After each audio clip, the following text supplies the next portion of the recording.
Last સેશનની અંદર આપણે advance tax અને TDS લર્ન કરેલું હતું. Last topic of our unit income tax authority. The administration of income tax law is responsibility of central government. As we know, income tax is collected by central government. So, administration responsibility also central government. The government of India has constituted a number of authority to execute the Income Tax Act and to control income tax department efficiently. The Central Board of Direct Taxes, that is CBDT, is the supreme, that means topmost authority overall the officer and other person responsible for administration of the act. એટલે કે CBDT છે એ supreme authority છે. Act બનાવો, કોઈ પણ amendment કરવા, બધું CBDT નો હાથમાં છે. The authority constitute to administer the act are of two type. First, executive authority, second one is appellant authority. એટલે કે ઇન્કમ ટેક્સ ઓથોરિટીને બે પાર્ટની અંદર ડિવાઈડ કરવામાં આવે છે. First one is executive authority, second one is appellant authority. આપણા સિલેબસની અંદર ખાલી એક્ઝિક્યુટિવ ઓથોરિટી જ છે. The executive authority have to see the provision of law are properly implemented or not. What is the duty of executive authority? તો એને જોવાનું છે કે જે પણ ઇન્કમ ટેક્સના એક્ટના પ્રોવિઝન છે, રૂલ છે, બધા ફોલો થાય છે કે નહીં. And people comply with the લો. એટલે કે જે પણ એક્ટ બનાવેલો છે એની અંદરના જે પણ સબ સેક્શન છે એ મુજબ કમ્પ્લાય થાય છે કે નહીં. The appeal or judicial authority see to it the proper justice is done to honest taxpayer and guilty person are penalized. એની સામે જે સેકન્ડ ઓથોરિટી છે એટલે કે જે અપીલન્ટ ઓથોરિટી છે ઓર એને જ્યુડિકલ ઓથોરિટી પણ કહેવાય છે, એનું કામ શું છે કે જે પ્રોપર જસ્ટિસ થાય છે કે નહીં ઓનેસ્ટ ટેક્સપેયર માટે, અને જો કોઈ પર્સન એવા હોય કે જે ઇન્કમ ટેક્સના લો ફોલો નથી કરતા તો એના ઉપર યોગ્ય કાર્યવાહી થાય છે કે નહીં એ જોવાનું કામ જ્યુડિકલ ઓથોરિટી ઓર અપીલન્ટ ઓથોરિટીનું છે. સૌથી પહેલાં હાયરકી ઓફ એક્ઝિક્યુટિવ ઓથોરિટી. આપણા સિલેબસમાં ઓનલી એક્ઝિક્યુટિવ ઓથોરિટી જ છે એટલે એની હાયરકી જોઈએ. First top most finance minister, union finance minister is the top authority. Second, CBDT, central board of direct taxes. એની અંડરમાં આવશે principal director general of income tax or chief commissioner of income tax. એની અંડરમાં આવશે director general of income tax or chief commissioner of income tax. એની અંડરમાં principal director of income tax or chief commissioner of income tax. એની અંડરમાં director of income tax or commissioner of income tax. Next one, additional director or additional commissioner. એની અંડરમાં joint director or joint commissioner, deputy director or joint commissioner, deputy director और deputy commissioner, assistant director और assistant commissioner, income tax officer, tax recovery officer that is TRO, and inspector of income tax. This is the executive authority of income tax department. Appointment of income tax authority. कौन एनी appointment करशे? Following are the appointing authority under section 117. Income tax authority are appointed by central government, that is government of India. Income tax authority below the rank assistant commissioner or deputy commissioner are appointed by CBDT, director general, chief commissioner, director or commissioner. બરાબર. બિલો the cadre, જે lower કેડરના છે એની appointment કોણ કરશે? CBDT કરી શકશે અથવા director general કરી શકે, chief commissioner or director of income tax commissioner કરી શકશે. Executives are appointed by income tax authority authorized by the CBDT. સૌથી પહેલા first most IMP theory, that is CBDT, Central Board of Direct Taxes. The Central Board is topmost executive authority for administration and execution of the income tax law. It is the topmost authority. This board was created under Central Board of Revenue Act 1963. બોર્ડનું creation 1963ના revenue act મુજબ કરવામાં આવેલું છે. The board consist of chairman and 6 member. બોર્ડની અંદર એક chairman હશે અને 6 મેમ્બર હશે. Nowadays there are several members. At present consists of many members. One of them is the chairman of the board. What are the powers? It has power to make rule under section 295. એને power છે income ટેક્સના rule બનાવવા માટે. Under section 119 it has the power to issue order, instruction, direction to all the officer responsible for execution of the act. જે પણ officer છે, જે પણ commissioner, joint commissioner, assistant commissioner, એ બધાને એક્ઝિક્યુટ કરવાના પાવર CBDTને આપેલા છે. Observe and follow such order issued by CBDT to laid before each house of parliament. કોઈ પણ રૂલ બનાવ્યા પહેલાં એને અપર હાઉસ અને લોઅર હાઉસની અંદર પાસ કરવો પડે 2/3 બહુમતીથી. એટલે કે લોકસભા અને રાજ્યસભામાં પાસ કર્યા પછી જ કોઈ પણ લો બની શકે છે. The board is authorized to accord situation for insurance of reassessment order. કોઈ પણ વ્યક્તિનું રીઅસેસમેન્ટ કરાવવાનો પણ ઓર્ડર CBDT આપી શકે છે. The board can declare an organization as a company. કોઈ ઓર્ગેનાઇઝેશન એવું હોય કે જેના ટ્રાન્ઝેક્શન છે કંપનીના ટ્રાન્ઝેક્શન જેવા હોય તો એને કંપની તરીકે પણ ડિક્લેર કરી શકે છે. It can entertain objection in respect of search and seize under the act. બરાબર, કોઈ પણ રિલેટેડ હોય, સર્ચ રિલેટેડ અથવા તો સ્યુઝ રિલેટેડ કોઈ પણ એક્શન ઓથોરિટીએ લીધેલા હોય તો એ સ્ટોપ કરાવી શકે છે. એવો પાવર CBDTને આપવામાં આવેલો છે. It can also approve reduction or waiver of the penalty. કોઈ પણ કંપની હોય, કોઈ પણ પર્સન હોય એને પેનલ્ટી લગાડેલી હોય તો એ પેનલ્ટીને વેવ કરાવી શકે છે અથવા તો પેનલ્ટીમાં ઓછું પણ કાપ પણ મુકાવી શકે છે. It can issue order containing guideline, principle or procedure to follow by income tax authority in the work relating to assessment or collection of revenue.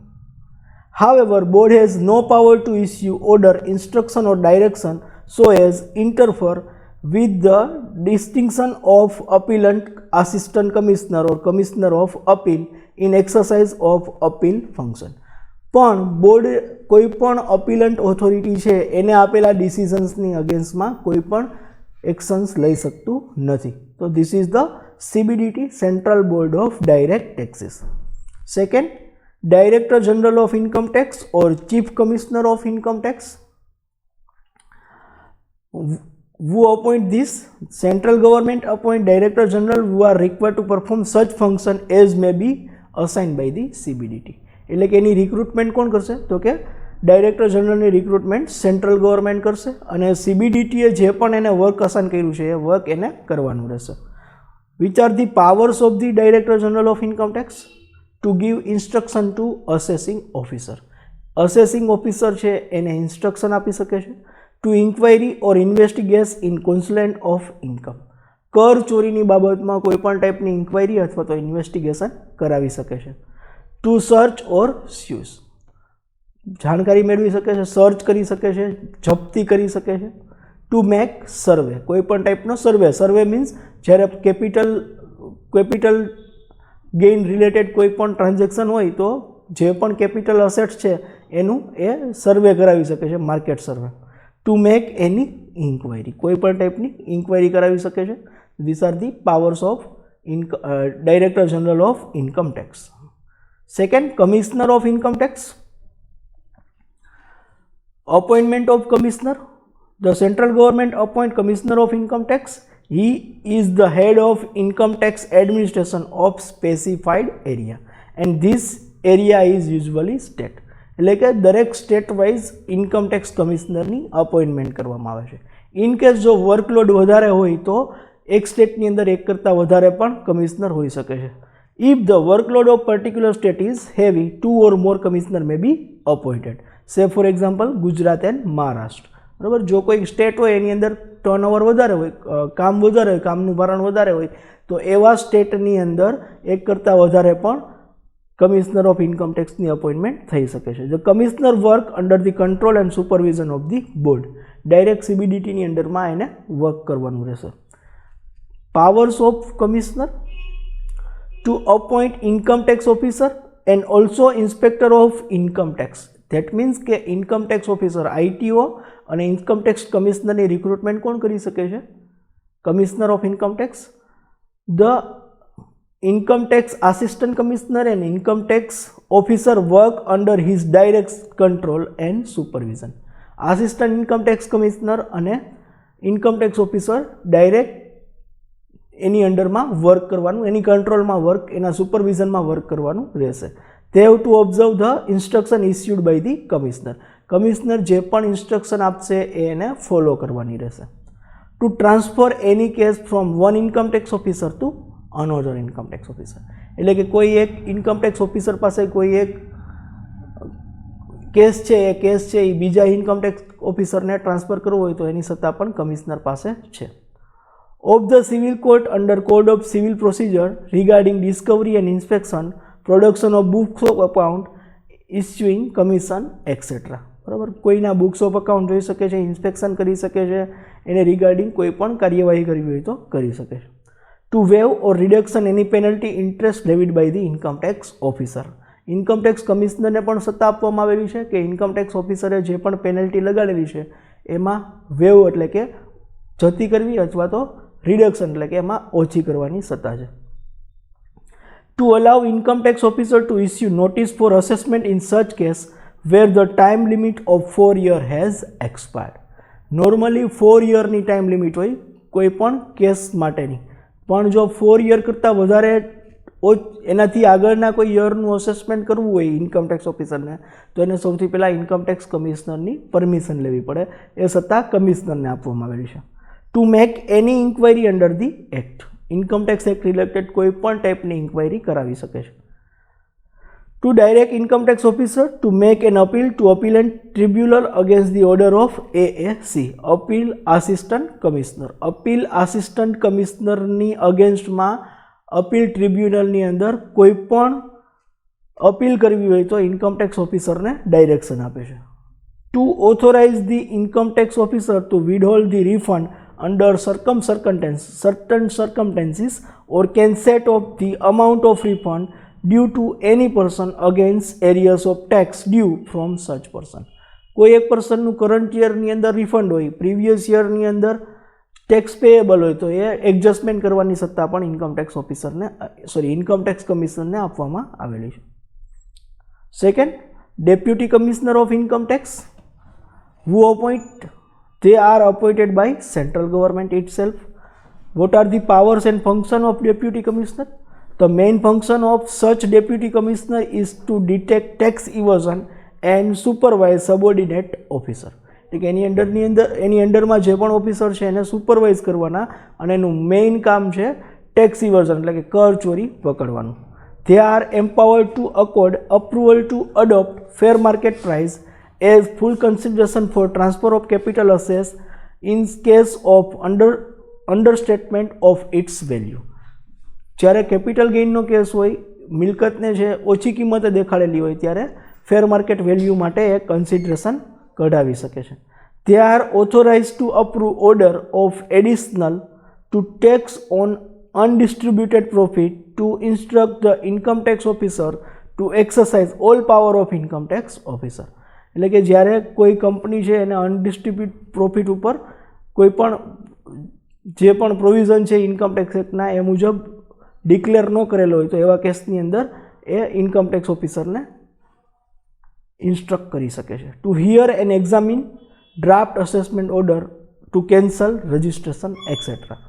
એનું ડ્રાફ્ટ અસેસમેન્ટનું હિયરિંગ કરાવી શકે છે અને કોઈનું રજિસ્ટ્રેશન કેન્સલ કરવાની પણ સત્તા એની પાસે છે. Last, income tax officer or અસેસિંગ officer. This is most important theory, અવારનવાર ક્વેશ્ચન પેપરમાં પૂછાય છે. Appointment, there are 2 class of income tax officer, class 1 and class 2. Class 1 income tax officer are appointed by central government and class 2 income tax officer are appointed by commissioner of income tax. Functions, he occupy a very important position in whole set of income tax law administration. He is the first person who come in direct contact with assessing. He is the person who initiate the assessment, make the assessment order after verifying the particular given in written by the assessee. he make the demand of income tax. બરાબર, income tax officer છે એ બહુ અગત્યની વ્યક્તિ છે પૂરા સેટઅપની અંદર, કારણ કે ડાયરેક્ટ અસેસીના કોન્ટેક્ટમાં એ સૌથી પહેલાં આવશે અને એનું કામ શું છે તો કે અસેસમેન્ટ કરવાનું, અસેસમેન્ટ ઉપર રિટર્ન ઉપરથી અસેસમેન્ટ કરવાનું, અસેસમેન્ટ ઉપરથી જો કોઈનું રિફંડ ગ્રાન્ટ થતું હોય તો રિફંડ આપવાનું, ઇન્કમ ટેક્સની ડિમાન્ડ હોય તો નોટિસ આપવાની. The income tax officer are subordinate to commissioner and inspecting assistant commissioner and also the direct of inspector. They perform their function in respect to such area or such class of person as commissioner may be directed. Commissioner એને જે પણ work assign કરશે એ work એને કરવાનું રહેશે. Power to make assessment and issuing notice of demand to assessee, to instruct an assessee to get his books of account audited, to reassess income which has escaped assessment, to allot the PAN card number allotment પણ income tax officer જ કરશે. To call for information, કોઈ વ્યક્તિને information માટે બોલાવી શકશે. Two collect the certain information, act related કોઈ પણ ઇન્ફોર્મેશન જોતી હશે તો એ કલેક્ટ કરી શકશે. To inspect register of company રજિસ્ટરનું ઇન્સ્પેક્શન કરી શકશે. To impose penalty for non payment of self assessment tax. બરાબર, જે આપણે લાસ્ટ સેશનની અંદર જોયું હતું એડવાન્સ ટેક્સ, એની અંદર હતું સેલ્ફ અસેસમેન્ટ ટેક્સ. ફોર ઇન્સ્ટોલમેન્ટની અંદર જો ટેક્સ ન પેઇડ કર્યો હોય તો એના ઉપર પેનલ્ટી પણ લગાડી શકશે. To determining the problem of expense allowable as deduction in respect of premises partly used for business or profession. કોઈ પણ અસેટ્સ છે જે પાર્ટલી બિઝનેસ માટે યુઝ થતી હોય, પાર્ટલી પર્સનલ યુઝ થતી હોય તો એવા કેસની અંદર એનો રેશિયો પણ નક્કી કરી શકશે. To discovery, recording on oath, production of evidence etcetera. To requisition of books of account જોવા માટે માંગી શકશે. To search and seize if authorize by the higher authority. બરાબર, દરોડા પાડવા, મિલકત જપ્તી કરવી વગેરે હાયર ઓથોરિટીની સૂચનાથી કરાવી શકશે. To rectify apparent mistake on his own or application made by assessee. અસેસીની એપ્લિકેશન મુજબ અથવા તો કોઈ પણ એરિથમેટિકલ રિલેટેડ એરર હોય તો એ પોતે સોલ્વ કરી શકશે. To impose penalty for default in payment of taxes paid નહીં કર્યા હોય, TDS બરાબર નહીં કાપ્યો હોય પ્રોવિઝન મુજબ તો એના ઉપર પેનલ્ટી લગાડી શકશે. To grant refund, to adjust refund against outstanding tax from assessee. Refund grant કરાવી શકશે. પાછલા વર્ષનું આઉટસ્ટેન્ડિંગ હશે તો રિફંડ એની સામે એડજસ્ટ કરાવી પણ શકશે. To withhold the refund in certain cases, refund withhold કરી શકશે, પોતાની પાસે રાખી શકશે. To issue a certificate to an assessee for receiving any income without deduction of tax at source. કોઈએ TDSના જે પણ રૂલ્સ અને રેગ્યુલેશન છે એ ફોલો નહીં કર્યા હોય તો એને ઉપર પણ કાર્યવાહી કરી શકશે. To grant relief in respect of arrears of salary received, section 89 મુજબ એરિયર્સ ઓફ સેલેરી મુજબ ઉપર રિલીફ ગ્રાન્ટ કરી શકશે. To apply the assets use and written in satisfaction of existing liability of assessee under the direct tax law. These are the powers of income tax officer. Last, income tax inspector, the appointment and function. Income tax inspector are appointed by commissioner subject to rule and order of the central government. They are subordinate to income tax officer. They perform such function as assigned to them by the Commissioner of Income Tax. They have no particular power or function. એના કોઈ Rolls અને responsibility define કરેલા નથી, પણ જે પણ એને work a lot કરવામાં આવે એ વર્ક એને કરવાનું રહેશે. Their main function is to assist the income tax officer or any other income tax authority under whom they are placed. જેને એની નીચે જેનું પોસ્ટિંગ કરવામાં આવે જે એને ગાઈડલાઇન્સ આપશે, જે એને ઇન્સ્ટ્રક્શન આપશે એને ફોલો કરવાની રહેશે. Generally they move into the ward under their jurisdiction to find out person who are liable to pay income tax and issue notice to them. એનું મેઇન કામ શું છે કે વોર્ડ વાઇઝ કોઈ વ્યક્તિ ઇન્કમ ટેક્સ ન ભરતા હોય તો એને નોટિસ આપવાનું છે. Here our income tax authority is completed, our unit is also completed. In next session we will start our next unit, that is capital gain. Thank you.